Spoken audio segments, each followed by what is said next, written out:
सदगुरु की अपार कृपा हम सब पर हुई है कि हमें ये निरंकार परमपिता परमात्मा का दीदार हुआ है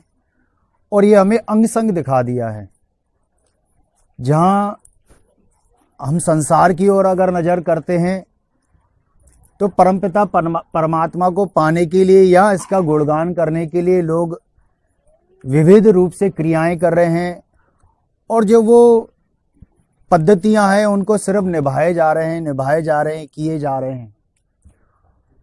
परिणाम उनको मिल रहा है या नहीं मिल रहा ये नहीं कहा जा सकता, लेकिन इतना कंफर्म है कि परमात्मा से वो कोसों दूर है। और जितना भी हम भक्ति के क्षेत्र में आगे बढ़ते हैं तो मूल जो ध्येय होता है वो यही होता है कि परमपिता परमात्मा को प्राप्त कर लेना। अगर हमारे जीवन में परमात्मा नहीं आया है तो फिर जो वो 84 लाख योनियों में कहते हैं कि एक बार ये गोल्डन चांस मिलता है, सुनहरा अवसर मिलता है, उसे हम खो देते हैं। कि एक बहुत बड़ा कोई हॉल है और उसमें जिसकी आंखें नहीं है वो डंडा लेके सिर्फ चल रहा है और उस पूरे हॉल का एक ही गेट है और वो आराम से देखते हुए जा रहा है कि कहीं गेट मिलेगा और मैं उस हॉल में से बाहर निकल के जाऊंगा। और अचानक वो बिल्कुल दरवाजे के पास पहुंचने वाला होता है कि अचानक उसको खांसी आती है और उसका बैलेंस डगमगा जाता है और वो सीधे जाने की बजाय अपोजिट हो जाता है और वापस फिर वो जो गेट के बिल्कुल करीब पहुंच रहा था वो वापस फिर उसको थोड़ा थोड़ा करके डंडे से देखना पड़ता है कि वो गेट कहाँ है। इसी प्रकार से जब हम इस संसार में भ्रमण कर रहे होते हैं तो हमें अज्ञानता के कारण परमपिता परमात्मा दिखता नहीं है, लेकिन संत महात्मा आवाज देते हैं कि उठ जाग मुसाफिर भोर बही, अब रहन कहाँ जो सोवत है। अब कोई कहता है कि मैं तो सुबह 6:55 पे उठ जाता हूं, तो वो सुबह का उठना नहीं होता, जागना नहीं होता है। जागने का मतलब जो संत महात्मा आवाज देते हैं कि क्या भरोसा जिंदगानी का, आदमी बुलबुला है पानी का। कि इस परमपिता परमात्मा का दीदार करना है, इस रमे राम को जानना है जो हमारे जीवन में हमेशा अंग संग रहना है। तो इसलिए संत महात्मा आवाज देते हैं, पुकारते हैं और हमेशा सबको सद्मार्ग की ओर प्रेरित करते हैं। हमारे जीवन में कई प्रकार की समस्याएं आ जाती हैं, यहाँ भौतिक रूप से जो हम जुड़े हुए होते हैं कि जैसे हम कहते हैं कि माया का प्रभाव आ गया, कि उसके कारण संत महात्मा आवाज तो दे रहे हैं, यानी कि मैं बिल्कुल द्वार के करीब भी हूं, लेकिन फिर उस संसार में भ्रमित हो गया और फिर अचानक फिर मैं वापस उसी में खोके रह गया।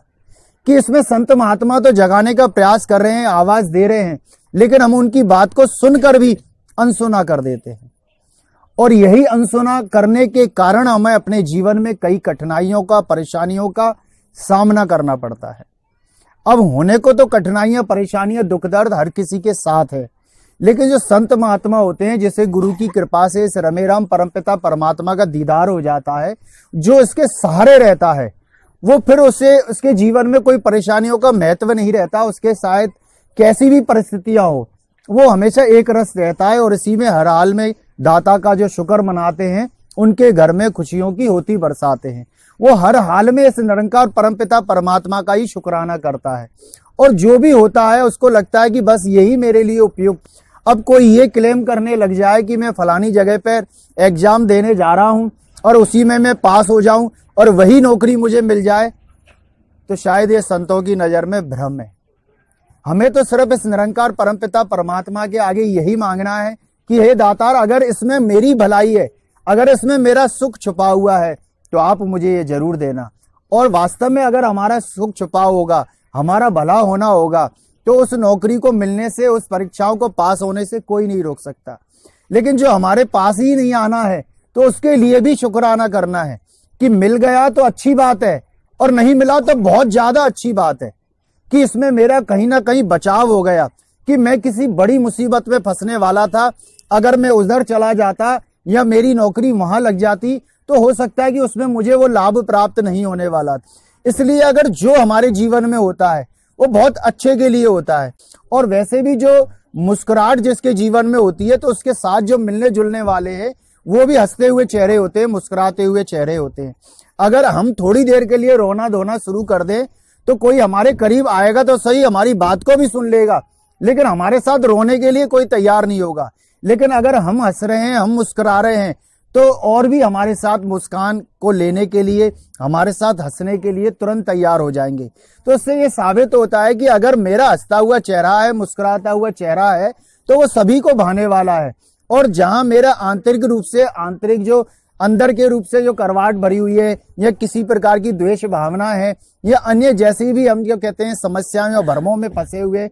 उनसे भी निजात मिल जाती है जब हम हमेशा इस दातार का शुक्राना करते हैं और इसके सम्मुख होकर अपना जीवन गुजारते हैं। क्योंकि वैसे भी भक्त कहते हैं कि होंगे किसी के लाखों, मेरा सहारा तुम हो, तुम बिन गुजर मुश्किल, मेरा गुजारा तुम हो। सिर्फ एक यही अटल सत्ता है जो हमारे जीवन में हमारा आधार है, और इसके सिवा हमारे जीवन में कोई और ऑप्शन ही नहीं है।